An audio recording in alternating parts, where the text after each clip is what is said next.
seandainya ia nggak bisa makan karena mungkin keuangan sedang paceklik, dia kan sudah belajar tentang menahan lapar pada saat bulan Ramadan. Sehingga apa? Sehingga keadaan itu sudah membiasakan diri dia. Pada bulan Ramadan juga seseorang dilatih untuk menjaga qiyamul lail, sholat tarawih 11 rakaat. Yang kalau seandainya kita perhatikan di beberapa masjid itu ada yang durasinya 1,5 jam. Di luar bulan Ramadan, Allah Subhanahu wa Ta'ala meminta kita untuk menjaga qiyamul lail juga, tapi durasinya nggak sepanjang bulan Ramadan. Coba kita renungi, berapa bulan Ramadan sudah melalui kita? Ada nggak di antara kita yang masih dengan kebiasaan kita di bulan Ramadan? Ibnu Rajab Al-Hambali rahimahullahu ta'ala mengatakan, sebaik-baik kaum, seburuk-buruk kaum adalah orang yang hanya mengenal Allah Subhanahu wa Ta'ala hanya pada saat bulan Ramadan saja. Ia bertaqarrub kepada Allah Subhanahu wa Ta'ala hanya saat bulan Ramadan saja, seolah-olah Allah zat yang menciptakan bulan Ramadan itu hanya menciptakan bulan Ramadan saja. Padahal bulan Ramadan, bulan Sya'ban, bulan Syawal itu penciptanya sama, Allah Subhanahu wa Ta'ala. Jadi kalau seandainya kita berjumpa dengan bulan suci Ramadan, jadikanlah bulan Ramadan tahun ini sebagai madrasah bagi kita untuk melatih menjadi insan yang lebih dekat dengan Allah Subhanahu wa Ta'ala. Yang terakhir adalah melaksanakan ibadah haji. Jangan pesimis dengan antrian haji yang berpuluh-puluh tahun di Indonesia. Perkara kita memiliki keuangan, kemudian kita bisa daftar haji furoda ataupun haji khusus, kalau seandainya bisa kita lakukan, maka bismillah, daftarlah. Tapi kalau seandainya kita nggak memiliki tabungan kecuali hanya untuk mendapatkan nomor porsi di haji reguler yang jumlahnya 25 juta, maka bismillah. Jangan pesimis, Ustadz, kalau seandainya hajinya bayar 25 juta, otomatis 25 tahun lagi kita akan berangkat. 25 tahun itu kita udah aki-aki, Ustadz. Ini yang namanya pesimis. Maka kalau seandainya kita hanya memiliki tabungan 25 juta, bismillah. Allah Subhanahu wa Ta'ala itu melihat kejujuran kita. Kita ini benar-benar ingin melaksanakan ibadah haji atau enggak? Kita ingin benar-benar menyempurnakan rukun Islam kita atau enggak? Hati-hati.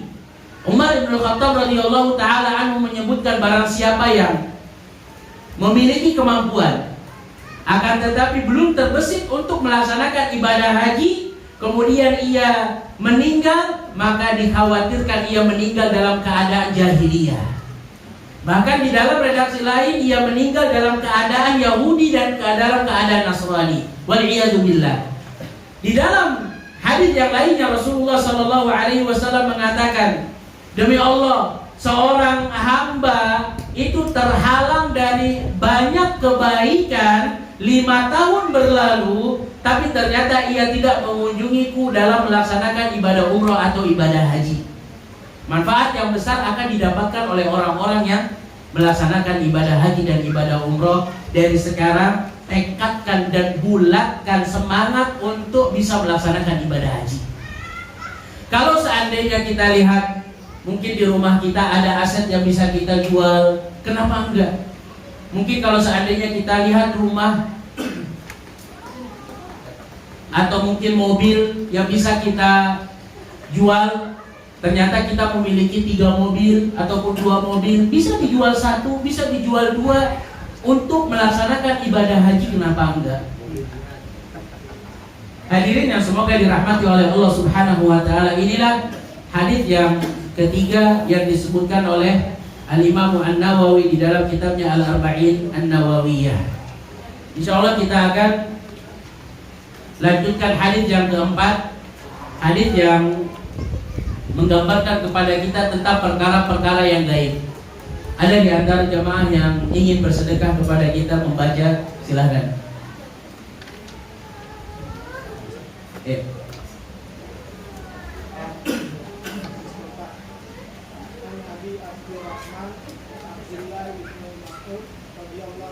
qala haddatsana Rasulullah sallallahu alaihi wasallam wa huwa shadiqul masduq inna ahadukum yujma'u khalquhu fi batni ummihi arba'ina yawma nutfah thumma yakunu 'alaqa mithla dhalik thumma yakunu mudghah mithla dhalik thumma yursalu ilayhi malaku fayamkutu fihi roh wa yu'maru bi arba'i kalimat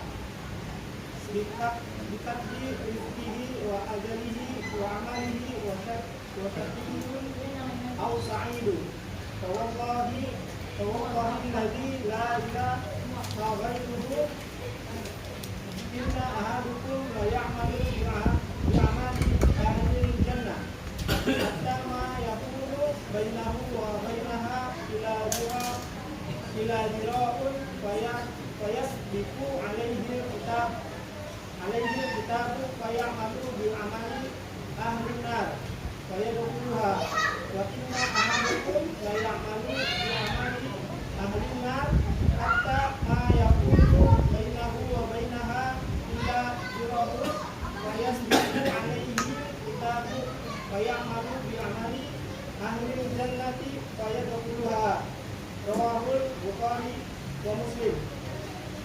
Hadirin yang semoga dirahmati oleh Allah Subhanahu wa taala. Hadis yang berikutnya yang insya Allah akan kita bahas adalah hadis yang berkaitan dengan berkembangnya penciptaan kita ketika kita berada di janin sang ibu. Hadis yang mengajarkan kepada kita tentang konsep beriman dengan takdir yang sudah Allah Subhanahu wa taala tentukan di jauh-jauh hari.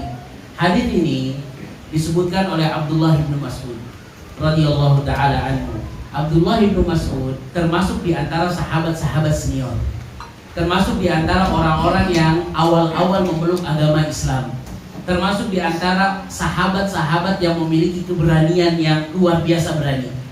Disebutkan ketika Rasulullah Shallallahu Alaihi Wasallam mendapatkan gempuran dari orang-orang kufar Quraisy, ada salah satu di antara sahabat yang memiliki apa? Yang memiliki usulan, ada nggak di antara kalian yang berani untuk memperdengarkan Al-Quranul Karim kepada orang-orang kufar Quraisy? Bisa jadi ketika orang-orang kufar Quraisy itu mendengarkan Al-Quranul Karim, bisa jadi sebab orang-orang kufar Quraisy mendapatkan hidayah. Kenapa? Karena orang-orang kufar Quraisy itu ahli bahasa. Mereka bisa membedakan ini bukan perkataan seorang penyair. Yang selama ini kan mereka itu diperintahkan untuk menutup kuping-kuping mereka agar tidak mendengarkan ayat-ayat Allah Subhanahu wa taala. Nah, karena ide ini, maka Rasulullah Shallallahu Alaihi Wasallam mengatakan kepada para sahabat, siapa di antara kalian yang berani? Ini tantangannya nyawa nih. Kenapa? Kalau seandainya orang-orang kufar Quraisy memeluk agama Islam karena sebab diperdengarkannya ayat-ayat Allah Subhanahu wa taala, maka berarti berhasil.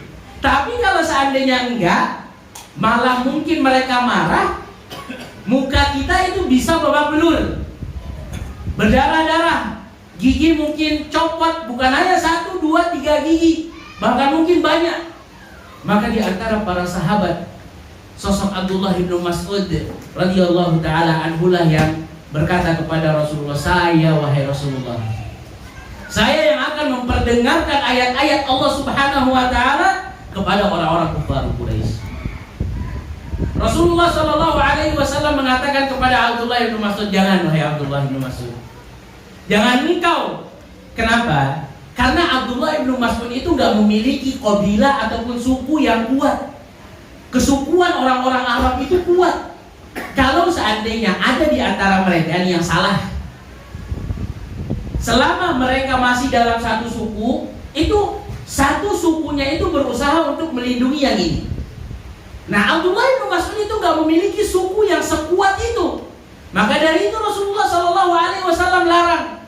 Kalau seandainya mau ada yang memperdengarkan ayat-ayat Allah, atau dari suku, misalnya dari sukunya Umar, atau dari sukunya Abu Bakar, atau dari suku orang-orang kufar Quraisy yang memiliki kekuatan, Namun Abdullah bin Mas'ud tetap kekeh.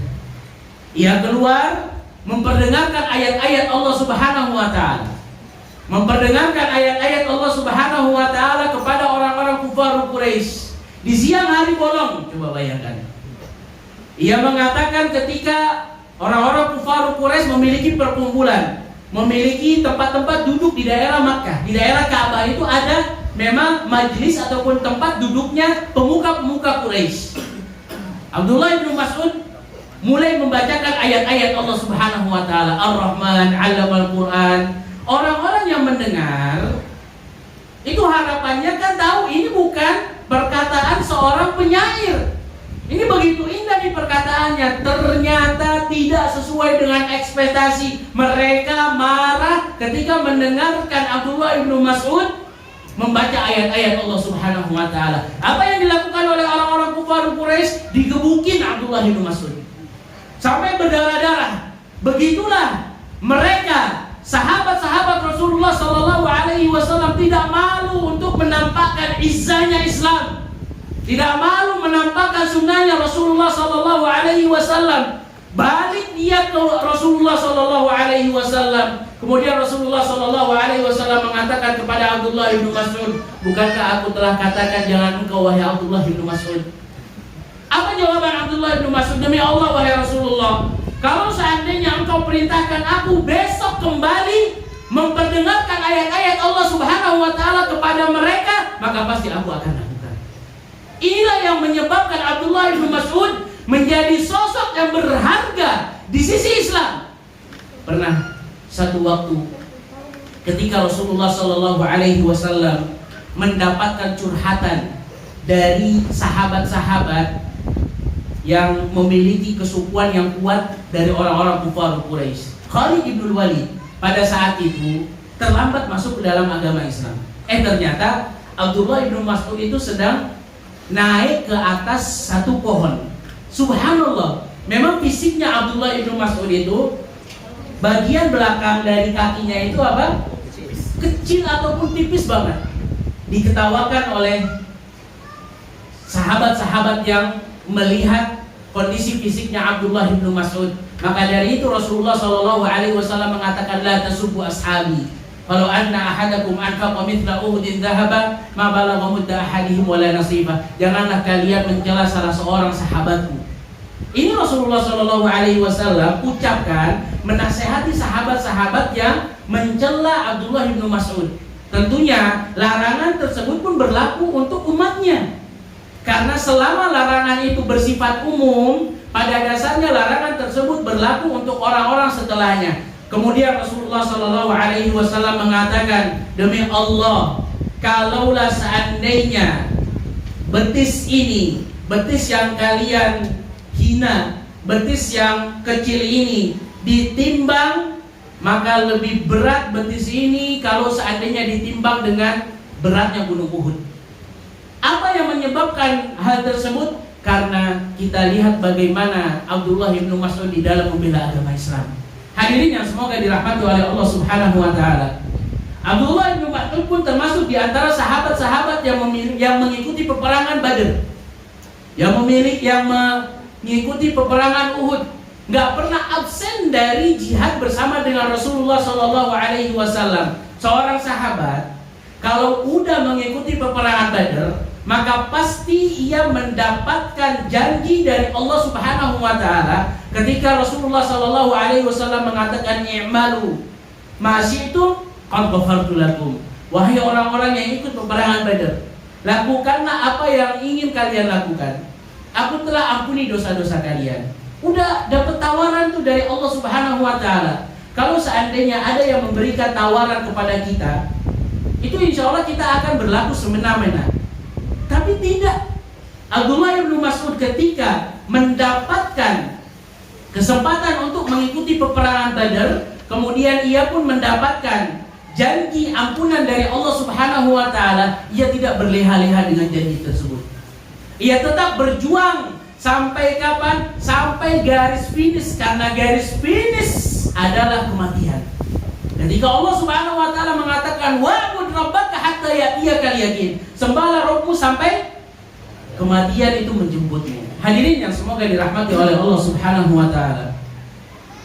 Di antara hal yang dimiliki oleh Abdullah bin Mas'ud adalah kepiawaian beliau di dalam membersamai Al-Qur'anul Karim. Kalau ulama-ulama menggambarkan bahwasanya ilmunya Abdullah bin Mas'ud radhiyallahu taala anhu itu tentang Al-Qur'an begitu banyak. Bahkan Abdullah bin Mas'ud mengatakan, demi Allah, nggak ada satu tempat diturunkannya Al-Qur'anul Karim kecuali aku tahu arti dari kalimat-kalimat tersebut dan untuk siapa diturunkannya di mana. Kenapa kok bisa sedemikian? Karena kesungguh-sungguhan yang dimiliki oleh Abdullah bin Mas'ud. Beliau hanya seorang penggembala, akan tetapi profesi yang ia miliki itu tidak menjadi penghalang beliau untuk belajar ilmu syar'i kepada Rasulullah sallallahu alaihi wasallam radhiyallahu taala an Abdullah bin Mas'ud radhiyallahu taala anhu. Hadirin yang semoga dirahmati oleh Allah Subhanahu wa taala. Hadis keempat menggambarkan kepada kita bahwasanya hanya Allah yang mengetahui perkara yang gaib. Kalau ada di antara manusia yang mengetahui ataupun mengaku-ngaku tahu terjadinya hari kiamat gaib atau enggak? Hari kiamat adalah perkara yang tidak bisa kita lihat dengan mata kepala kita sendiri. Sesuatu yang jauh dari pandangan mata kita itu berarti gaib untuk kita. Maka hal-hal yang gaib adalah hak yang hanya dimiliki oleh Allah Subhanahu wa taala. Kata Abdullah bin Mas'ud, hadatsana Rasulullah sallallahu alaihi wasallam wa huwa shadiqul masduq. Rasulullah menggambarkan kepada kita, memberikan ilmu kepada kita, dan dia adalah orang yang dapat dipercaya serta orang yang jujur. Timbul satu pertanyaan, kenapa kok di dalam hadis ini Abdullah bin Mas'ud mensifati Rasulullah dengan orang yang dapat dipercaya, dengan orang yang jujur? Ada yang bisa, kenapa di hadis ini Abdullah bin Mas'ud menggambarkan Rasulullah adalah sosok yang bisa dipercaya di dalam menyampaikan sesuatu? Kenapa? Iya. Kenapa Rasulullah disifati dalam hadis ini orang yang dapat dipercaya? Sedangkan di hadis-hadis yang lainnya, kalau seandainya kita lihat, Abdullah bin Mas'ud gak menggunakan kalimat ini. Padahal Rasulullah itu terpercaya bukan hanya pada hadis ini, pada semua hadis juga kalau seandainya valid, posisi beliau masih orang yang jujur. Ada di antara jamaah yang tahu? Iya, Hasan. Karena yang akan disampaikan oleh Rasulullah Sallallahu Alaihi Wasallam adalah perkara yang gaib, dan ini nggak akan mungkin bisa didapatkan kecuali melalui wahyu dari Allah Subhanahu Wa Taala. Ustaz, Rasulullah Sallallahu Alaihi Wasallam mengetahui perkara yang gaib kok. Mana buktinya? Buktinya mungkin perkara-perkara yang terjadi pada saat hari kiamat. Itu Rasulullah tahu. Terjadinya hari kiamat hari Jumat. Ini sama sekali gak kontradiksi dengan apa? Dengan pernyataan hanya Allah yang mengetahui perkara yang gaib. Secara umum, secara mutlak Allah yang mengetahui perkara yang gaib. Tapi ketika ada kabar-kabar yang di-ACC oleh Allah untuk disampaikan kepada Rasulullah, ini perkara-perkara yang gaib yang disampaikan oleh Allah melalui malaikat Jibril kepada Rasulullah, berarti hal tersebut sudah digambarkan oleh Rasulullah SAW melalui wahyu. Jadi tentang perkara terjadinya hari kiamat hari Jumat, kemudian tentang ciri-ciri terjadinya hari kiamat, itu karena memang sudah di-ACC oleh Allah Subhanahu wa Ta'ala. Dan kalau seandainya kita mengatakan bahwasanya Rasulullah nggak mengetahui perkara yang gaib, itu bukan berarti kita merendahkan derajatnya beliau, enggak. Banyak di antara kita yang mungkin terkena syubhat ataupun kerancuan. Kalau seandainya kita nggak mengakui Rasulullah itu mengetahui perkara yang gaib ataupun yang lain, berarti kita merendahkan derajatnya beliau, enggak hadirin. Ini yang kita yakini terjadi dengan Rasulullah SAW. Beliau gak mengetahui perkara yang gaib. Mana dalilnya? Mana buktinya? Begitu banyak dalil dari Al-Quranul Karim ataupun dalil dari hadis-hadis Rasulullah SAW. Kekalahan beliau pada saat peperangan Uhud, sampai gigi gerahamnya patah, sampai Hamzah ibnu Abdul Muttalib wafat. Ini menandakan bahwasanya Rasulullah nggak mengetahui bahwasanya pasukan pemanah itu akan melanggar aturan yang sudah dibuat oleh Rasulullah SAW. Siapa sih yang ridho pamannya wafat? Siapa sih yang ridho gigi gerahamnya itu berdarah-darah?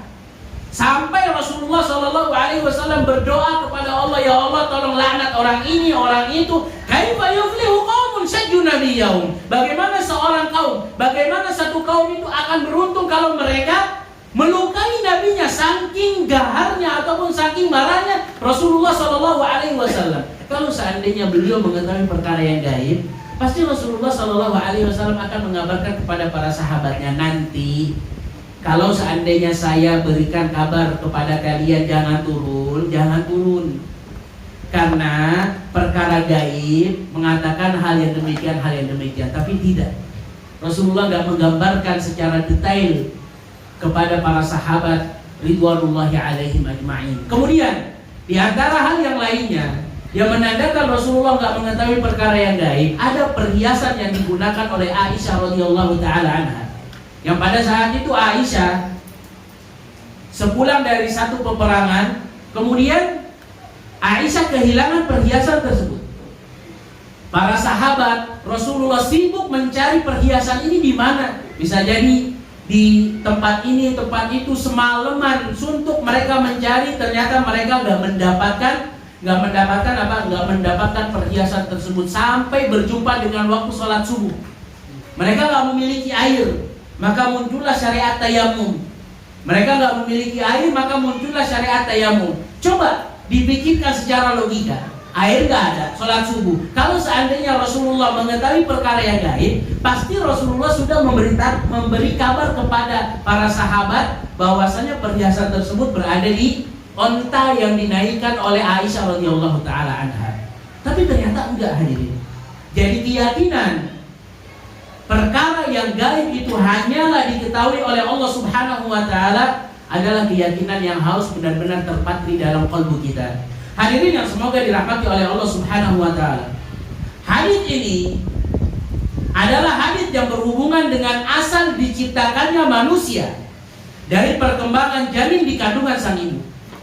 Digambarkan kan prosesnya 40 hari, kemudian 40 hari yang berikutnya, 40 hari yang berikutnya, sampai setelah itu baru ditiupkan rezekinya, ajalnya sampai kapan, kemudian posisinya ia akan menjadi orang yang bahagia atau orang yang sengsara. Semuanya sudah digambarkan secara detail. Timbul satu pertanyaan, kenapa kok Allah Subhanahu wa taala menciptakan kita di janin sang ibu dengan bertahap-tahap?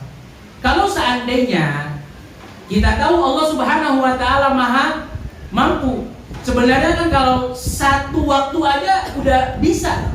Tapi Allah Subhanahu wa taala ingin merahmati sang ibu. Allah Subhanahu wa taala ingin memberikan kasih sayangnya kepada istri-istri. Kalau seandainya dalam satu waktu, maka pasti janin sang ibu itu akan merasa kaget. Gak kuat dia, tiba-tiba perutnya besar, ngebelendung ataupun kayak balon, kemudian berat ngebawa apa? Ngebawa bayi yang mungkin usianya ataupun berat, nggak kuat. Tapi disinilah bagaimana Islam memandang kasih sayang Allah Subhanahu wa taala terhadap sang istri ataupun sang ibu. Hadirin yang semoga dirahmati oleh Allah Subhanahu wa taala. Dan hadis ini juga berisi tentang akhirnya manusia, entah itu ke neraka atau entah itu ke surga, itu hanya diketahui oleh Allah Subhanahu wa taala. Maka ketika kita mendapatkan Rasulullah sallallahu alaihi wasallam mengatakan, "Inna ahadakum yujma'u khalquhu fi batni ummihi 40 yawman. Thumma yakunu 'alaqatan mithla dhalika, thumma yakunu mudghatan mithla dhalika, thumma yursalu ilaihi al-malak fayamkuku fihi ar-ruha wa yu'maru bi 4 kalimat bikadri rizqihi wa ajalihi wa 'amalihi wa syaqiyyun aw sa'id." Ini poin yang pertama yang dibahas oleh Rasulullah sallallahu alaihi wasallam. Sesungguhnya terciptanya manusia itu dimulai dengan 40 hari menjadi setetes air mani. Kita kita ini berasal dari sesuatu yang hina dan akan kembali ke sesuatu yang hina juga. Kalau seandainya kita mengetahui realnya ataupun hakikatnya diri kita, maka insya Allah kita gak akan sombong dengan apa yang kita miliki. Kita berasal dari sesuatu yang hina berupa air mani 40 hari, kemudian 40 hari yang berikutnya kita berubah menjadi setetes darah, kemudian 40 hari berikutnya menjadi segumpal daging, kemudian barulah ditiupkan 4 perkara: rezekinya, kapan ajalnya, bagaimana amalannya, serta apakah dia orang yang celaka di dunia atau bahagia di dunia dan di akhirat. Hadirin yang semoga dirahmati oleh Allah Subhanahu wa taala, 4 perkara ini bahwasanya rezeki seorang hamba sudah dicatatkan jumlah nominalnya oleh Allah Subhanahu wa taala. Kalau keyakinan ini terpatri dalam-dalam dari hati kita, insya Allah kita gak akan iri dengan rezeki yang Allah Subhanahu wa taala berikan kepada orang lain. Selama ini mungkin hati kita dipenuhi dengan hasad, gak suka kalau seandainya orang lain mendapatkan nikmat. Seolah-olah kita menyangka orang itu gak berhak mendapatkan rezeki seperti itu. Kita yang seharusnya mendapatkan rezeki itu. Berarti kita gak paham dengan konsep beriman dengan takdir. Rezeki kita sudah ditakar oleh Allah Subhanahu wa taala. Dan coba ketika mengartikan rezeki itu jangan langsung ke jumlah nominal yang Allah Subhanahu wa taala berikan kepada kita. Jangan persempit arti dari rezeki. Karena rezeki Allah Subhanahu wa taala yang Allah berikan kepada kita itu banyak. Bisa mendengarkan ayat-ayat Allah, bisa menjadi penuntut ilmu, memiliki kawan-kawan yang luar biasa, memiliki istri yang solehah, memiliki anak-anak yang Masya Allah soleh, kemudian memiliki bi'ah ataupun lingkungan yang istimewa, memiliki organ tubuh yang normal, tidak memerlukan tidak memerlukan cangkok ginjal, cangkok ini dan yang lainnya. Itu pun rezeki. Bahkan rezeki yang paling baik di sisi Allah Subhanahu wa taala adalah tatkala Allah Subhanahu wa taala memberikan kemudahan kepada kita untuk mentaati Allah Subhanahu wa taala.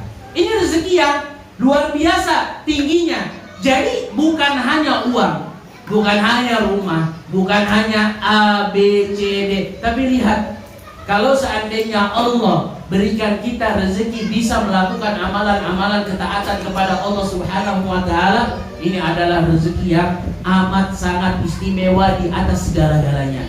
Yang kedua, yang sudah dicatatkan oleh Allah Subhanahu wa taala adalah usia kita.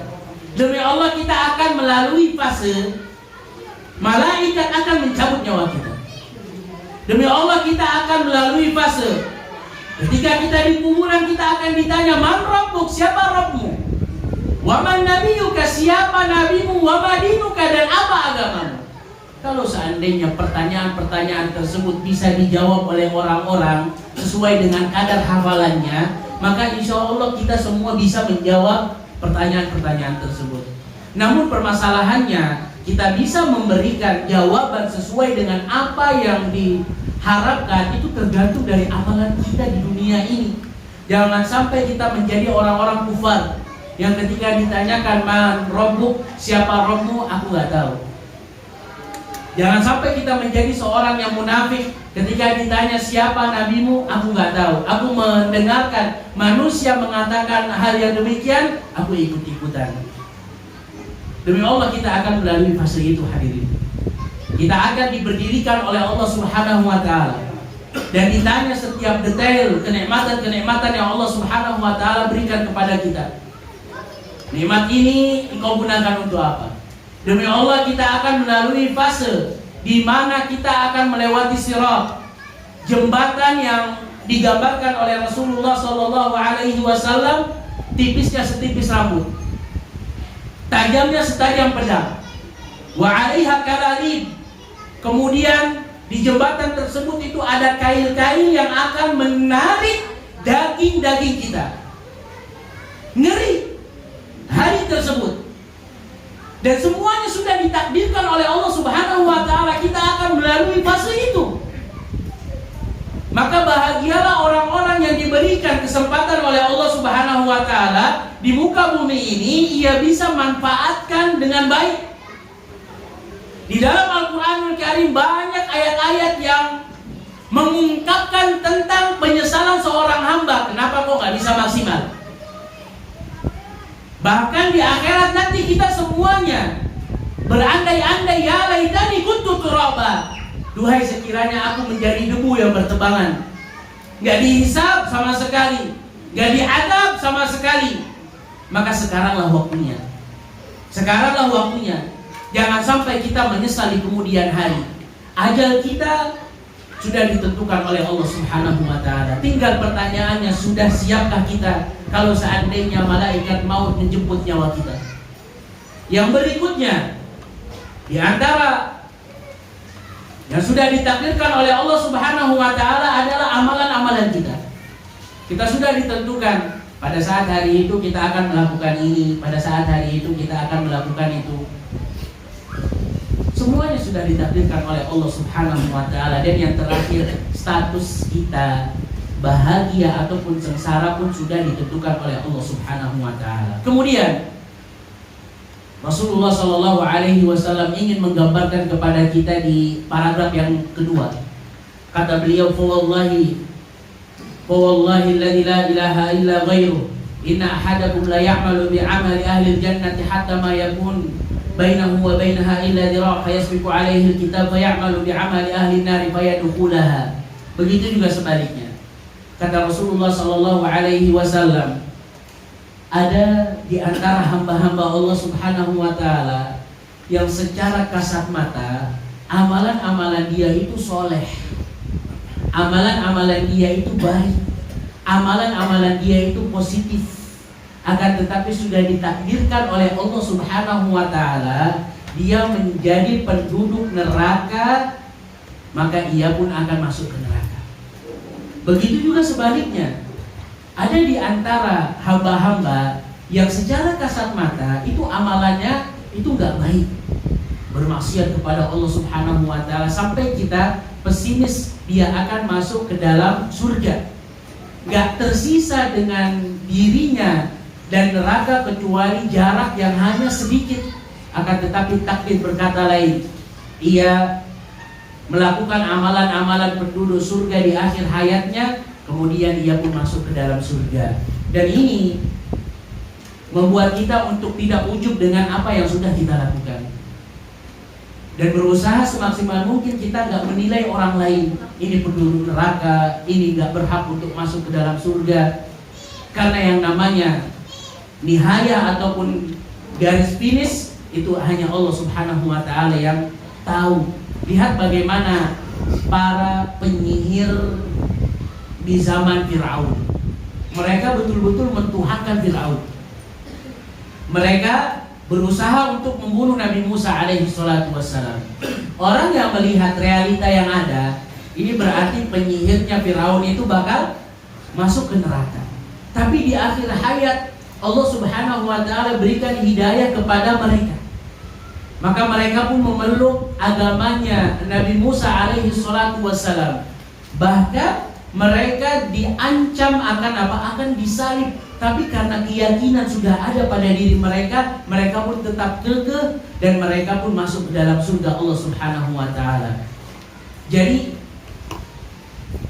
kalau seandainya kita memperhatikan amalan-amalan kita sudah soleh, maka pertahankanlah kesolehan tersebut sambil diperbaiki niat kita di dalam melakukan amalan-amalan soleh tersebut. Ustadz, berarti nggak adil dong. Orang yang dari awal sampai akhir amalannya amalan soleh terus, tapi di akhir hayat ternyata takdir Allah Subhanahu wa taala berkata ia akan masuk ke dalam neraka. Disebutkan di dalam redaksi hadis yang lainnya bahwasannya ia melakukan amalan-amalan positif, tapi niatnya bukan karena Allah Subhanahu wa taala. Niatnya karena ingin mendapatkan pujian, karena ingin mendapatkan ketenaran, karena ingin mendapatkan sanjungan. Maka dari itu ini nggak dikatakan amalan tersebut adalah amalan soleh. Maka dari itu inilah yang menjadikan penyebab orang tersebut masuk ke dalam neraka Allah Subhanahu wa taala. Hadirin yang semoga dirahmati oleh Allah Subhanahu wa taala. Di antara hal yang mungkin kita perhatikan, kita ini bisanya hanya berusaha semaksimal mungkin bagaimana cara kita bisa meninggal dalam keadaan husnul khotimah. Jangan sampai kita wafat dalam keadaan su'ul khotimah. Orang-orang di sekitar kita mungkin kalau seandainya kita perhatikan mereka sedang sakaratul maut. Ada di antara mereka yang ketika sakaratul maut melantunkan hal-hal yang tidak diridhoi oleh Allah Subhanahu wa taala. Ada juga di antara kita yang melihat mungkin orang yang ketika sakaratul maut membacakan ayat-ayat Allah Subhanahu wa taala.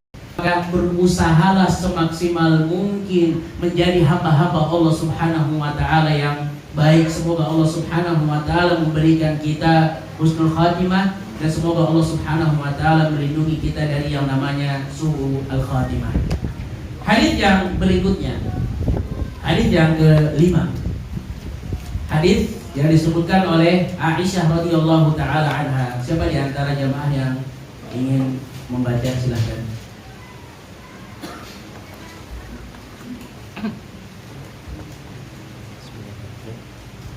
An Ummul Mukminin Ummu Abdillah Aisyah radhiyallahu anha qalat qala Rasulullah sallallahu alaihi wasallam man ahdasa fi amrina hadza ma laysa minhu fa huwa raddun rawahu al-Bukhari wa Muslim wa fi riwayatin li Muslimin man amila amalan laysa alaihi amruna fa huwa raddun.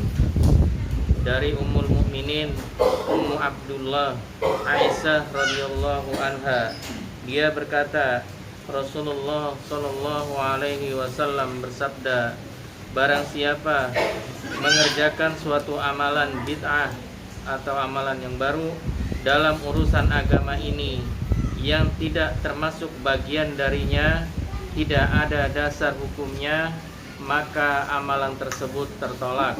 Hadis riwayat Bukhari dan Muslim. Dalam riwayat Muslim, barang siapa mengerjakan amalan yang tidak ada perintah dari kami, maka amalan tersebut tertolak. Hadirin yang semoga dirahmati oleh Allah Subhanahu wa taala.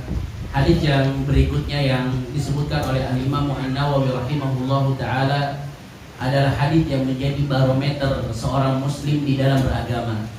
Hadis ini disebutkan oleh Aisyah radhiyallahu taala anha. Siapa di antara kita yang enggak kenal dengan Aisyah?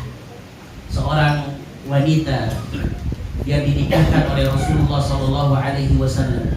Seorang wanita yang dicintai oleh Rasulullah sallallahu alaihi wasallam, bahkan disebutkan manusia yang paling dicintai oleh Rasulullah sallallahu alaihi wasallam adalah Aisyah. Kalau seandainya kita betul-betul merenungi begitu banyak kejadian yang dilalui oleh Aisyah radhiyallahu taala anha, sifat-sifat yang dimiliki oleh Aisyah radhiyallahu taala anha pun luar biasa. Disebutkan bahwasanya Aisyah termasuk di antara sahabat yang gemar berinfak dan bersedekah. Sampai kalau seandainya dikatakan di rumah itu nggak ada harta yang mampir, kecuali kalau seandainya harta tersebut itu ada pada tangannya Aisyah radhiyallahu taala anha, pasti sudah langsung dikeluarkan oleh Aisyah, diinfakkan di jalan Allah Subhanahu wa taala. Aisyah pun mengajarkan kepada kita tentang arti dari kesabaran. Bagaimana ketika di dalam peristiwa dituduhnya Aisyah radhiyallahu taala anha dalam kasus yang amat sangat berat, kasus perzinahan. Aisyah radhiyallahu taala anha dituduh telah berbuat zina. Coba bayangkan, manusia yang paling mulia, Rasulullah sallallahu alaihi wasallam, manusia yang paling dicintai oleh Rasulullah, Aisyah radhiyallahu taala anha, dituduh oleh orang-orang di kota Madinah melalui sulutan ataupun omongan orang-orang munafikin bahwasanya Aisyah telah berbuat zina. ujian yang begitu sangat luar biasa beratnya dilalui oleh Aisyah radhiyallahu taala anha. Sampai-sampai Aisyah radhiyallahu taala anha sakit beberapa waktu. Karena apa? Karena nggak terima dirinya di fitnah, nggak terima dirinya dituduh, nggak terima dirinya dituduh karena memang dia nggak pernah melakukan hal tersebut. Namun Aisyah tetaplah Aisyah. Kata Aisyah radhiyallahu taala anha kepada Rasulullah sallallahu alaihi wasallam, demi Allah, Allah subhanahu wa ta'ala pasti akan memberikan kabar kepadamu wahai Rasulullah bahwasanya aku berlepas diri dari tuduhan tersebut. Turunlah surat di dalam ayat-ayat di dalam surat An-Nur yang menceritakan tentang Aisyah radhiyallahu taala anha bebas dari tuduhan berzina. Sudah turun ayat-ayat tersebut, Aisyah radhiyallahu taala anha mengatakan dengan tawadhu'nya, demi Allah, aku berharap Allah subhanahu wa ta'ala menyampaikan melalui hadis-hadisnya ataupun melalui malaikat Jibril. Aku gak percaya bahwasanya cerita tuduhanku itu diabadikan di dalam Al-Quran Karim. Hadirin yang semoga dirahmati oleh Allah subhanahu wa ta'ala, kita semua akan diuji oleh Allah subhanahu wa ta'ala. Pasti kata Allah subhanahu wa ta'ala, wala nabluwannakum bisyai'in minal khawfi wal ju'i wa naqsin minal amwali wal anfusi wath thamarat wa basyiris sabirin. Kami akan berikan ujian kepada kalian. Ujian itu pasti. Yang Allah subhanahu wa ta'ala berikan kepada kita itu hanya sedikit dari ujian. Ujian rasa takut sedikit, ujian rasa lapar sedikit, ujian dari kehilangan A, B, C itu pun sedikit. Kenapa kok terkadang kita ngerasa berat melewati ujian tersebut? Karena kita nggak memiliki ilmu di dalam menghadapi ujian-ujian tersebut. Karena kita nggak bandingkan ujian yang Allah berikan kepada kita itu ternyata lebih ringan daripada ujian yang Allah subhanahu wa ta'ala berikan kepada sosok sekaliber Rasulullah sallallahu alaihi wasallam dan Aisyah.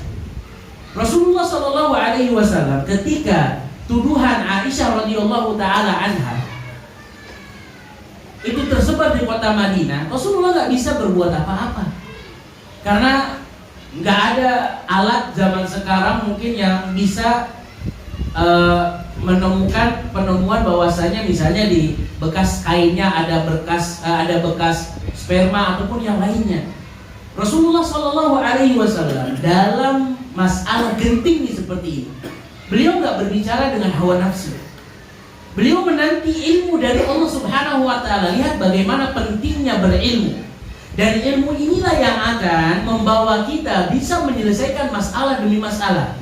Ketika kita sadar bahwasanya dunia ini memang tempatnya masalah, maka kita harus membentengi diri kita dengan ilmu. Rasulullah Shallallahu Alaihi Wasallam gak asal ucap, gak juga beliau langsung memarahi Aisyah radhiyallahu taala anha, gak langsung juga Rasulullah mencerai Aisyah radhiyallahu taala anha, enggak.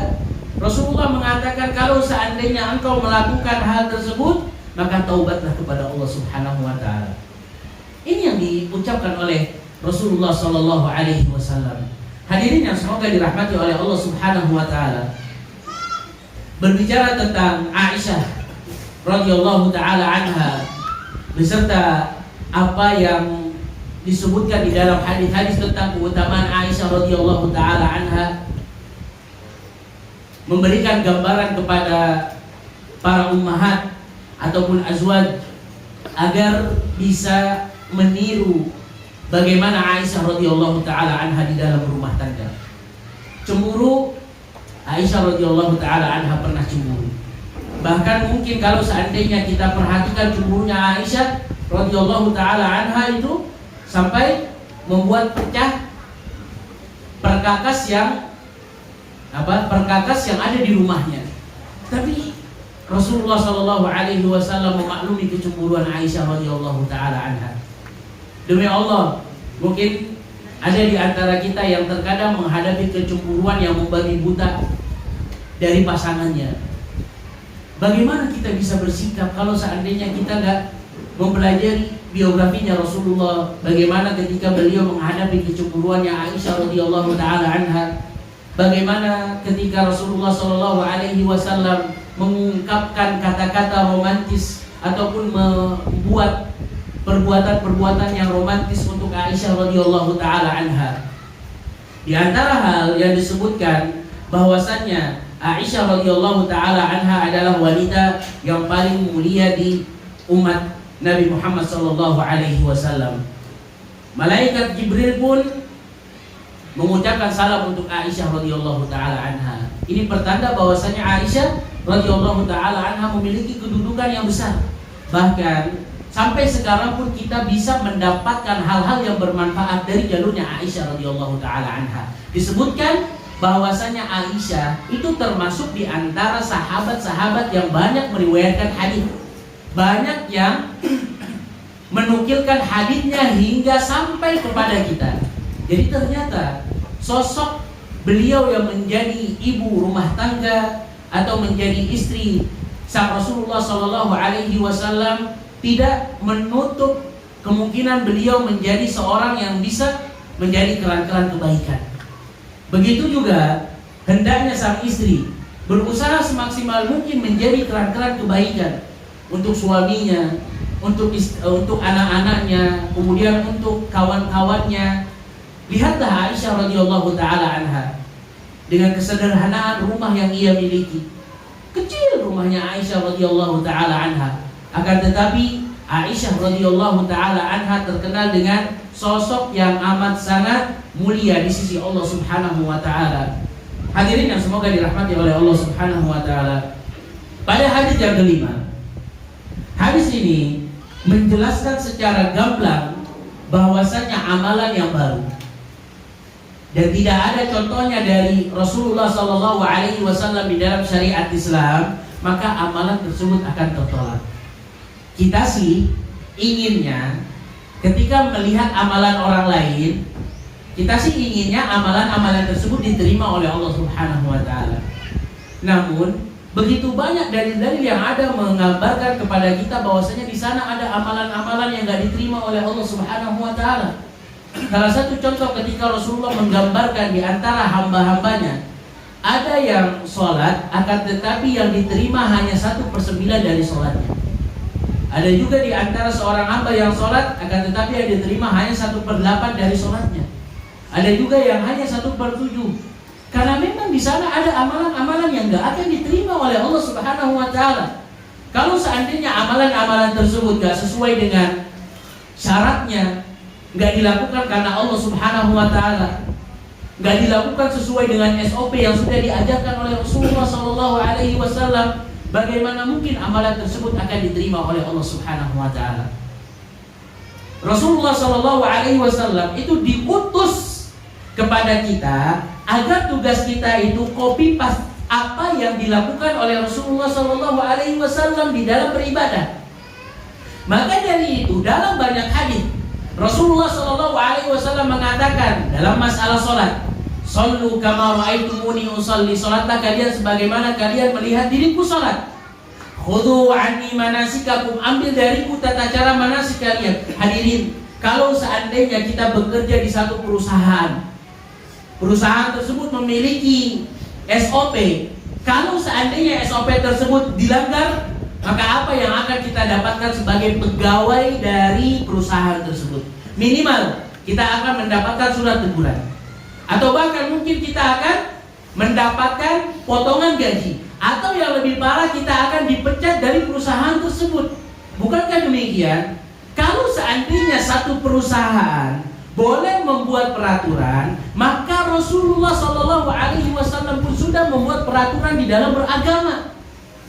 Imam Malik rahimahullahu taala ketika menjelaskan tentang satu ayat yang turun pada saat hari Arafah, kata Imam Malik rahimahullahu taala, pada saat hari Arafah itu turun satu ayat, "Al-yawma akmaltu lakum dinakum wa atmamtu alaikum ni'mati wa raditu lakumul Islam madinah." Pada saat hari ini telah aku sempurnakan bagi kalian agamaku dan telah aku sempurnakan nikmatku, kata Imam Malik rahimahullahu taala, "Malam yakun yauma idzin dinan fala yakunu yauma dinah." Apa-apa yang pada saat zaman diturunkannya ayat tersebut belum pernah dicontohkan oleh Rasulullah, maka mustahil pada saat zamanku menjadi syariat.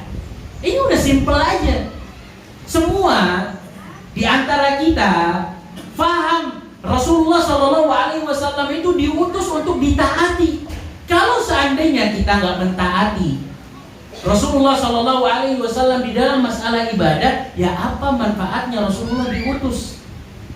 Sesuatu yang sudah diajarkan oleh Rasulullah Shallallahu Alaihi Wasallam nggak akan mungkin kita ketahui kecuali kita belajar tentang hal-hal yang sudah diajarkan oleh Rasulullah Shallallahu Alaihi Wasallam. Mulai dari sekarang kita kelompokkan tuh hal-hal yang wajib yang harus diketahui oleh kita.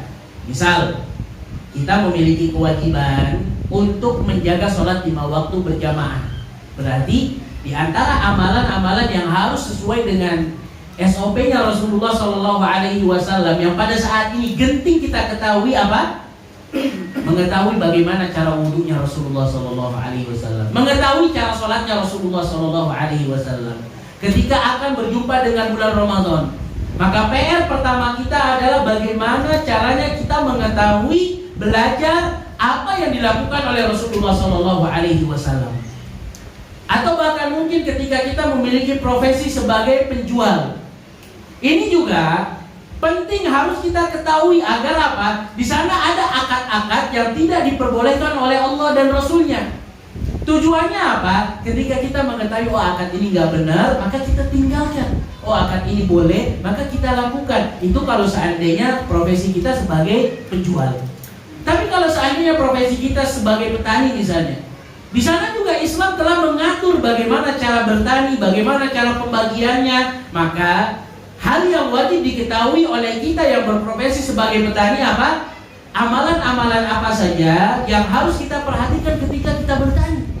Subhanallah, Rasulullah Shallallahu Alaihi Wasallam ketika mengatakan tidaklah seorang itu menanam satu pohon, kemudian ada orang-orang yang makan dari pohon tersebut, atau bahkan mungkin burung yang makan dari pohon tersebut, kecuali ia akan mendapatkan pahala sedekah dari apa yang dimakan dari pohon tersebut. Ini kan hanya orang-orang yang memiliki profesi sebagai petani ataupun tukang kebun. Hadirin yang semoga dirahmati oleh Allah Subhanahu wa taala, itu adalah secara global gambaran ilmu apa saja yang harus kita tekuni ataupun harus kita benar-benar pahami untuk dekat-dekat ini. Karena ilmu itu luas, ibarat lautan yang gak bertepi. Sedangkan usia kita itu terbatas.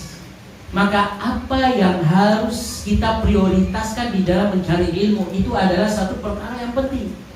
Mulai dengan belajar Al-Quranul Karim, mulai dengan membahas tajwid-tajwidnya, kemudian mulai dengan menghafal ayat-ayat di dalam Al-Quranul Karim. Ustaz boro-boro ngafal, terkadang berusaha untuk membaca surat An-Naba, An-Nazi'atnya sudah lupa Ustaz.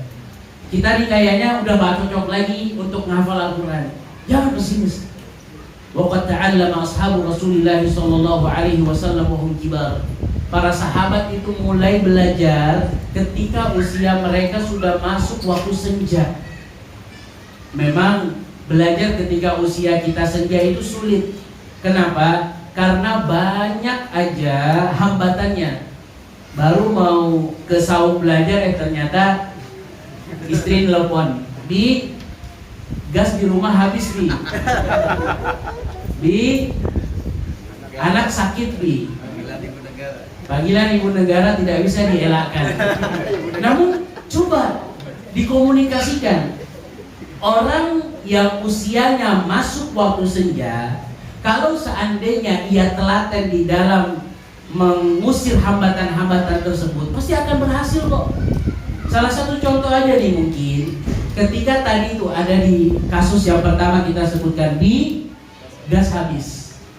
Apa salahnya sang ayah mengatakan, Umi, kalau seandainya mau masak, pesan online aja terlebih dahulu gimana? Abi mau ngaji.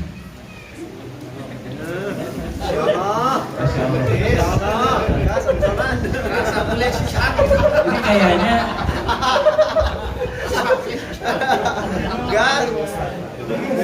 ini kayaknya mustahil ya? Kenapa ketawa? Iya. Jadi karena waktu belajar itu kan sebenarnya terkadang kalau misalnya ada halaqah ataupun yang lainnya kan misalnya hanya setelah sholat subuh sampai waktu tertentu. Nah hambatan-hambatan yang seperti ini yang membuat kita gak jadi ngaji itu harus kita kesampingkan terlebih dahulu, tentunya dengan memberikan opsi, bukan ditinggalkan begitu saja, enggak.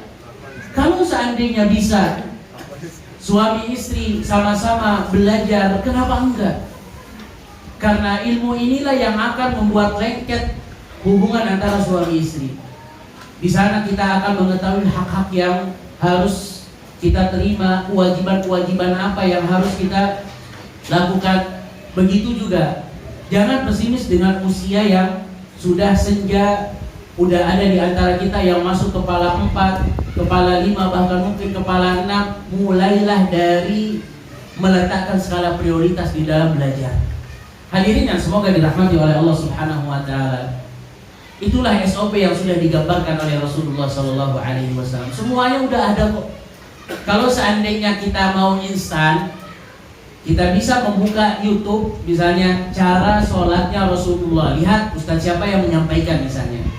Kan di sana ada gerakan-gerakannya, misalnya syarat sujudnya gimana, cara rukunya gimana, kemudian cara wudunya Rasulullah Shallallahu Alaihi Wasallam. Di sana juga kan udah ada. Kalau seandainya kita memiliki keinginan yang kuat, kita bisa baca buku-buku agama. Ustadz kita banyak memiliki karangan-karangan terkait dengan cara wudunya Rasulullah, cara sholatnya Rasulullah, dan yang lainnya. Cuma permasalahannya hati kita nggak tergerak untuk mengetahui perkara-perkara bagaimana cara Rasulullah Shallallahu Alaihi Wasallam beribadah, sehingga terkadang kita terjerumus melakukan hal-hal yang tidak pernah diajarkan oleh baginda Rasulullah Shallallahu Alaihi Wasallam. Wallahu taala a'la wa a'lam. Semoga yang sedikit ini bermanfaat untuk diri anak pribadi beserta para hadirin dan hadirat. Insya Allah di kesempatan setelah sholat maghrib, insya Allah kita akan bahas hadis yang ke-6. Mudah-mudahan Allah Subhanahu wa taala berikan taufik kepada kita dan ilmu yang bermanfaat. Aqulu qouli hadza wa astaghfirullah li wa lakum wa lisairil muslimin. Subhanakallahumma wa bihamdika la ilaha illa anta astaghfiruka wa atubu ilaika. Akhir da'wana alhamdulillahi rabbil alamin. Wassalamualaikum warahmatullahi wabarakatuh. Waalaikumsalam.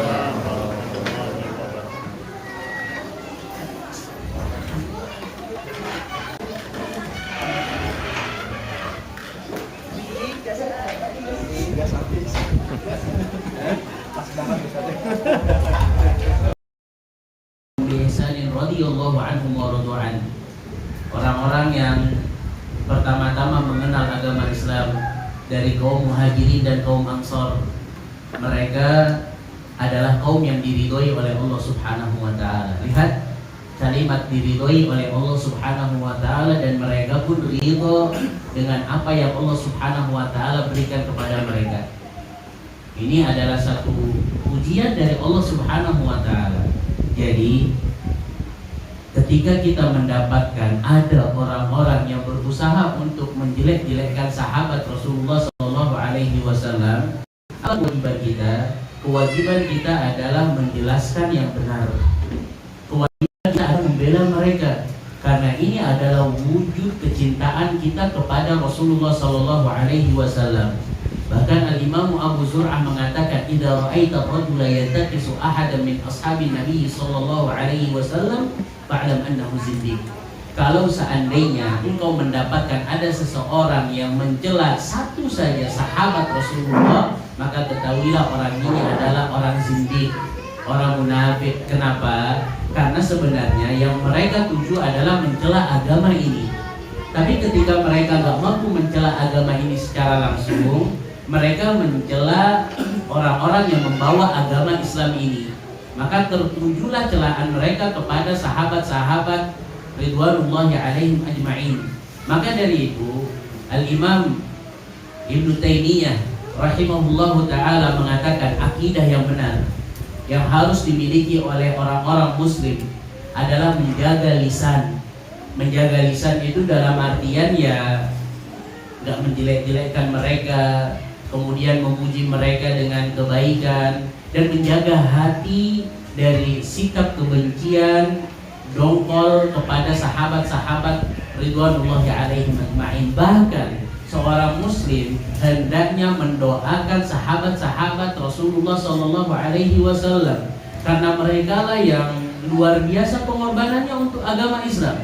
Mereka berkorban jiwa, harta, serta tahta. Yang terpenting bagaimana Rasulullah sallallahu alaihi wasallam agar tetap hidup. Hadirin yang semoga dirahmati oleh Allah Subhanahu wa taala.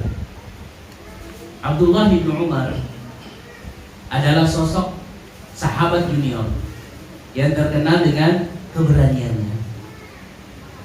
Kalau seandainya kita perhatikan tadi, Umar bin Khattab juga merupakan sosok pemberani. Jadi tidak heran kalau keberaniannya ini tertular kepada anaknya. Coba bayangkan, ketika usianya Abdullah bin Umar itu belasan tahun, sebutlah 11 tahun, datang seruan untuk berjihad kepada para sahabat. Mereka berbondong-bondong untuk memenuhi panggilan Rasulullah SAW untuk berjihad. Yang pada saat itu Abdullah bin Umar itu usianya masih belasan tahun, 11-12 tahun. Dia pun berusaha untuk membawa pedang, ia pun berusaha untuk berjihad di jalan Allah Subhanahu wa taala. Namun karena usianya yang masih belia, Rasulullah sallallahu alaihi wasallam perintahkan Abdullah bin Umar untuk kembali ke kota Madinah. Keberanian macam apa yang dimiliki oleh sahabat-sahabat junior? Belasan tahun coba, sudah berani berkorban jiwa, raga, yang terpenting untuk agama Islam deh. Sekarang coba kita renungi anak kita yang sekarang mungkin usianya 13 tahun, 14 tahun, 15 tahun, apa yang sudah bisa mereka lakukan. Bahkan mungkin ada anak-anak kita yang di bangku kuliah itu terkadang masih menyusahkan orang tuanya dengan meminta ini, meminta itu. Timbul satu pertanyaan, bagaimana cara kita mendidik anak seperti didikannya Umar bin Khattab radhiyallahu taala anhu kepada Abdullah bin Umar. Jadi terkadang kalau seandainya kita melihat anak kita ada errornya, itu jangan langsung kita salahkan anak-anak kita. Bisa jadi karena kekurangannya itu berasal dari kita sebagai sang ayah atau sang ibu. Jadi introspeksi diri. Kalau seandainya kita lihat Abdullah bin Umar itu berhasil, kenapa? Karena ia memiliki ayah sekaligus Umar bin Khattab radhiyallahu taala anhu, yang dia sadari bahwasanya anak-anak ini adalah amanah yang Allah Subhanahu wa taala titipkan, yang harus dikenalkan dengan agama Islam, yang harus dikenalkan dengan Allah Subhanahu wa taala, yang harus dikenalkan dengan Rasulullah sallallahu alaihi wasallam. Kita tidak, kita ingin anak kita menjadi orang-orang yang soleh, akan tetapi kita nggak begitu perhatian dengan pendidikan anak-anak kita.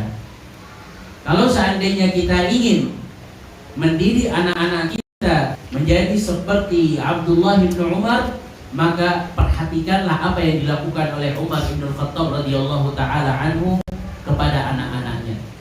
Hadirin wa ta'ala, disebutkan ketika Abdullah bin Umar radhiyallahu taala anhu, disebutkan bahwasanya beliau adalah termasuk di antara sahabat yang betul-betul kuat berpegang teguh dengan sunnahnya Rasulullah Sallallahu Alaihi Wasallam.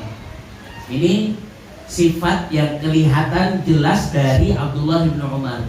Mana buktinya? Mana dalilnya? Kata Al-Imam Az-Zahabi rahimahullahu taala, kana yatatabba'u mawadhi'an Nabi sallallahu alaihi wasallam fa yusalli fiha. Abdullah bin Umar itu tahu di mana saja Rasulullah sallallahu alaihi wasallam salat. Ketika Abdullah bin Umar tahu Rasulullah salat di tempat ini, di tempat itu, maka ia berusaha untuk salat di tempat tersebut. Bahkan ketika melaksanakan ibadah haji, Rasulullah sallallahu alaihi wasallam berhenti di tempat mana, Abdullah bin Umar untuk berhenti di tempat tersebut. Rasulullah mandi di daerah mana? Abdullah bin Umar berusaha untuk mandi juga di tempat yang Rasulullah SAW mandi di tempat tersebut. Ini luar biasa hadirin. Gak akan mungkin tumbuh dari sahabat junior kecuali ada peran orang tua. Gak akan mungkin sosok Abdullah bin Umar menjadi sosok yang amat sangat berpegang teguh dengan sunnahnya Rasulullah SAW kecuali ada peran kedua orang tua. Kita nggak tahu apakah Umar bin Khattab radhiyallahu taala anhu sering mendoakan anak-anaknya, yang tentu insya Allah jelas. Maka kalaupun di zaman-zaman sekarang ini kita melihat anak-anak kita nggak soleh, jangan pesimis dengan ketidaksolehan mereka. Terus doakan mereka agar mereka mendapatkan kesolehan, karena bisa jadi kita nggak mendapatkan kesolehan mereka ketika kita masih hidup. Akan tetapi ketika kita wafat, ternyata Allah Subhanahu wa Ta'ala memberikan hidayah kepada anak-anak kita. Gimana mungkin Allah akan memberikan hidayah kalau seandainya kita nggak berdoa kepada Allah Subhanahu wa Ta'ala? Hadirilah kajian-kajian parenting. Kajian-kajian parenting itu penting. Akan tetapi kajian parenting itu akan pincang kalau seandainya nggak disertai dengan doa. Mustahil tak akan berhasil mendidik anak-anak kita kalau seandainya kita nggak meminta kepada Allah Subhanahu wa Ta'ala. Inilah yang berlaku kepada Abdullah bin Umar. Dinasehati sedikit, itu Abdullah bin Umar luar biasa tersentuhnya dengan nasihat yang digambarkan oleh Rasulullah SAW. Disebutkan ketika Rasulullah SAW memuji seorang hamba, ni'ma ar-rajuli Abdullahi law kana yusalli minal lail. Sebaik-baik hamba adalah hamba yang bernama Abdullah kalau seandainya ia melakukan qiyamul lail, salat tahajud. Ketika mendengarkan nasihat ini, apa yang dilakukan oleh Abdullah bin Umar? Demi Allah, setelah aku mendengarkan nasihat tersebut, aku gak pernah meninggalkan qiyamul lail sama sekalipun. Ini kan luar biasa hadirin. Dan ini gak akan mungkin tiba-tiba jadi.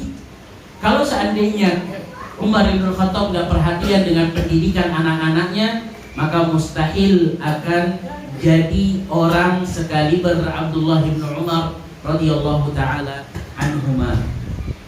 Di dalam hadis ini Abdullah bin Umar mengatakan, aku mendengar Rasulullah sallallahu alaihi wasallam berkata, buniyal Islamu ala khams, syahadati an la ilaha illallah wa anna Muhammadar Rasulullah, wa iqamis salati wa itaiz zakah, wa hajjil baiti wa shaumi Ramadan. Hadis yang hampir sama dengan hadis yang kedua. Hadis ini menjelaskan secara gamblang kepada kita tentang rukun Islam. Hadis ini menggambarkan kepada kita tentang rukun Islam dan fondasi agama Islam. Dan kelima hal tadi sudah kita bahas di dalam pembahasan rukun Islam ketika kita membahas hadis yang nomor 2. Jadi Islam itu seperti bangunan yang akan kokoh keislaman seseorang kalau seandainya ditopang dengan 5 bangunan inti. Kita nggak akan mungkin mendapatkan megahnya masjid misalnya kalau seandainya nggak ditopang dengan tiang-tiang penyangga berjumlah 5. Kalau seandainya tiang penyangganya hanya 1, 2, 3, bisa jadi tiang tersebut ataupun bangunan tersebut roboh. Begitu juga Islam. Kita harus betul-betul memperhatikan keislaman kita ini sudah sejauh mana. Rasulullah SAW mengatakan, buniyal Islamu ala khams. Islam itu dibangun dan akan kokoh dengan 5 pondasi utama. Yang pertama, syahadati alla ilaha illallah. Menyaksikan bahwasanya tidak ada zat yang patut disembah kecuali Allah Subhanahu wa Ta'ala, dan menyaksikan bahwasanya Nabi Muhammad adalah utusan Allah Subhanahu wa Ta'ala. Yang kedua, iqamis shalah. Yang ketiga, itaiz zakah. Yang keempat, melaksanakan ibadah haji. Yang kelima, berpuasa di bulan Ramadan. Hal yang pertama yang harus kita perhatikan adalah kuatkan pondasi la ilaha illallah terlebih dahulu. Di antara para ulama ada yang mengatakan ketika kita mengucapkan la ilaha illallah itu minimal harus memperhatikan ketujuh hal. Yang pertama, meniadakan seluruh sembahan yang disembah di dunia ataupun di langit. Kita tahu mungkin di sana ada makhluk-makhluk yang menyembah malaikat. Kita tahu di sana ada makhluk-makhluk yang menyembah pohon, batu, bulan, bintang, bahkan mungkin ada yang menyembah nabi atau orang-orang yang soleh. Maka konsekuensi ketika kita mengatakan la ilaha illallah berarti kita harus meniadakan seluruh sesembahan itu. Karena gak ada zat yang berhak untuk disembah kecuali Allah Subhanahu wa ta'ala. Karena apa? Karena Allah yang memiliki kekhususan, Allah yang memiliki rububiyah. Yang kedua, menetapkan bahwasanya ibadah itu hanyalah milik Allah. Maka sekiranya ketika kita melihat pemandangan di sekitar kita, alangkah sedihnya hati kita tatkala banyak di antara kaum muslimin yang belum memahami konsekuensi dari la ilaha illallah. Padahal kalimat la ilaha illallah itu memiliki konsekuensi yang berat. Terlihat masih banyak orang-orang yang menyembelih untuk menjaga pantai, untuk menjaga kuburan misalnya, meminta rezeki kepada mereka, serta banyak hal lain. Jadi seolah-olah kalimat la ilaha illallah itu hanya ucapan semata. Ini PR kita bersama-sama, hadirin, bukan PR seorang ustaz saja. Ketika kita melihat kemungkaran, apalagi kawan-kawan kita terjerumus ke dalam kesyirikan, maka tugas kita memberikan nasihat dengan cara yang bijaksana agar mereka mau kembali ke dalam agama Islam. Kata Rasulullah sallallahu alaihi wasallam kepada Ali bin Abi Thalib, "Wallahi la an yahdiyallahu bika rajulan wahidan khairul laka min humurin na'am." Kalau seandainya ada satu orang saja yang menyebabkan ada satu orang yang mendapatkan hidayah karena engkau, maka orang tersebut itu lebih baik daripada engkau mendapatkan harta semahal onta merah. Karena apa? Karena pahala mengalir akan didapatkan oleh penunjuk jalan orang mendapatkan hidayah. Maka kalau seandainya kita melihat ada praktek-praktek syirik, ada praktek-praktek ini, itu, jangan dijudge orangnya. Coba ajak bicara, ajak dialog, siapa tahu ia mendapatkan hidayah kembali. Karena mungkin dia nggak tahu apa yang dilakukan itu syirik. Karena ia mungkin gak tahu apa yang dilakukan itu bisa membatalkan tauhidnya dia. Hadirin yang semoga dirahmati oleh Allah Subhanahu wa ta'ala. Di antara hal yang lainnya yang harus diperhatikan oleh seorang hamba ketika mengatakan la ilaha illallah, ia harus memiliki keyakinan yang total bahwasanya tidak ada zat yang berhak disembah kecuali Allah Subhanahu wa ta'ala. Ia harus menerima lapang dada, legowo, tunduk, patuh terhadap seluruh perintah-perintah Allah Subhanahu wa ta'ala. Ditambah lagi, ia harus jujur serta ikhlas di dalam menjadikan seluruh amalan ibadah itu hanya untuk Allah Subhanahu wa ta'ala. Jadi bukan hanya sekedar ucapan semata, ternyata hatinya gak jujur. Kata orang-orang ataupun kata ulama-ulama, intasduq ma'allah, kalau seandainya kita jujur, maka insya Allah Allah Subhanahu wa ta'ala akan memberikan kemudahan kepada orang-orang yang jujur. Yang berikutnya, ketika kita mengucapkan kalimat la ilaha illallah, itu harus didasari dengan cinta. Cinta dengan kalimat ini, serta cinta terhadap kandungan-kandungan apa yang ada pada kalimat la ilaha illallah. Dan cinta tersebut itu dibuktikan dengan tindakan, bukan hanya sekedar omong doang tanpa ada dalil yang menunjukkan bahwasanya kita benar-benar cinta terhadap kalimat la ilaha illallah. Jadi pada saat seseorang telah cinta kepada Allah, maka ia akan berusaha melakukan amalan-amalan yang dicintai oleh Allah Subhanahu wa ta'ala. Ini secara otomatis sudah. Kalau seandainya amalan-amalan kita kok masih jauh dari amalan yang dicintai oleh Allah Subhanahu wa ta'ala, berarti ada pertanyaan ataupun ada hal yang harus kita perhatikan terkait dengan la ilaha illallahnya kita. Kemudian yang terakhir, wajib mengkufuri semua sesembahan selain Allah Subhanahu wa taala.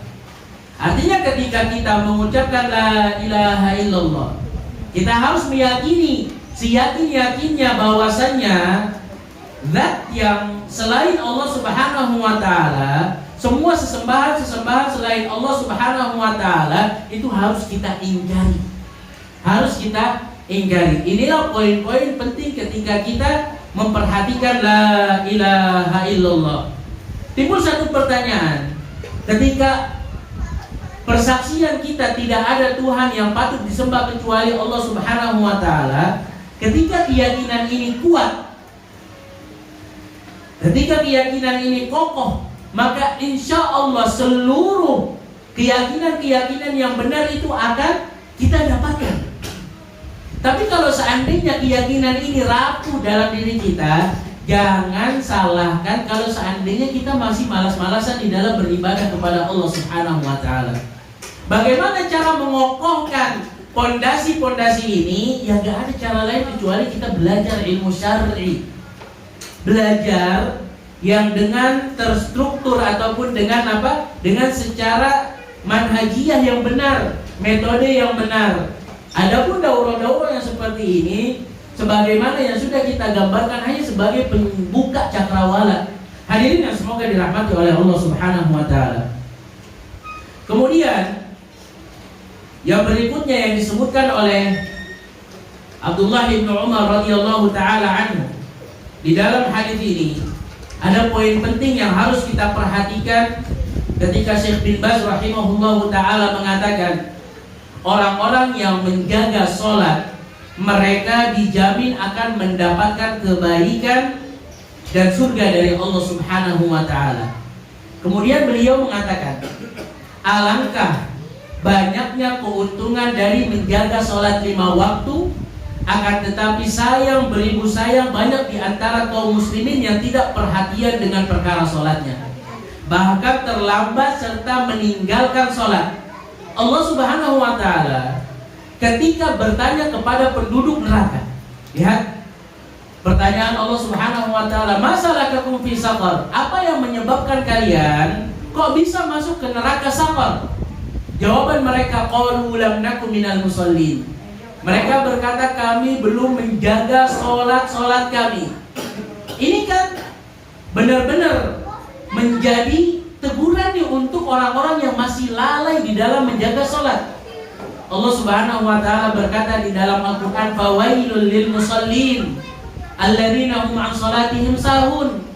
Celaka, wail itu bisa diartikan celaka, atau wail adalah satu lembah di neraka kelak.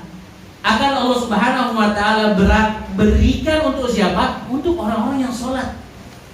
Kan luar biasa celakanya orang-orang yang sholat. Tapi jangan berdalil dengan satu ayat ini aja. Ada terusannya, alladzina hum an sholatihim sahun.